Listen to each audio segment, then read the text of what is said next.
The ultimate plutocracy. Listen to this. I talk very often about how on many issues, Republicans and Democrats are different. But on many issues, very important issues, Republicans and Democrats really aren't very different. And Slate has published an article pointing out all of the different Obama fundraisers who now have been appointed to be ambassadors to different countries around the world by President Obama.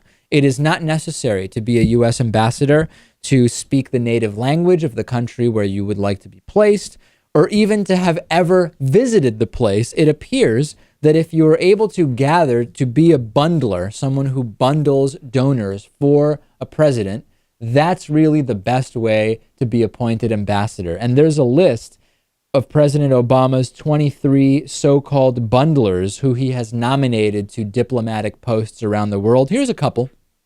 Kirk Wager has been appointed ambassador to Singapore, raised $1.2 million for President Obama. Matthew Barzun has been appointed to the United Kingdom, raised $1.2 million for President Obama. Mark Gilbert has been appointed to New Zealand and Samoa, raised $1.2 million for President Obama. This is business as usual in politics, and whether it's a Democrat or a Republican, this is the system. Some will defend President Obama by saying, this is just the way it works. The finance system makes it so he needs that money, and he needs to incentivize and reward those who are able to bundle those donations.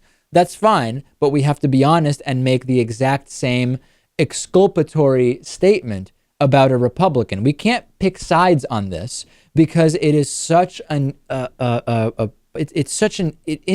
an insider key part of the political system right now. This is just what it is. This is how you become an ambassador. You raise money for the president.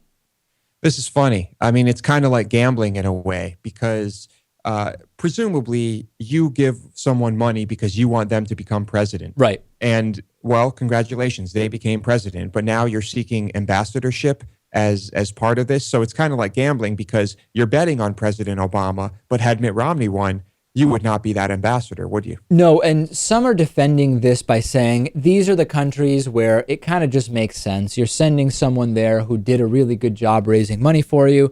They are not the countries with much conflict where you really need seasoned diplomats. What's the big deal?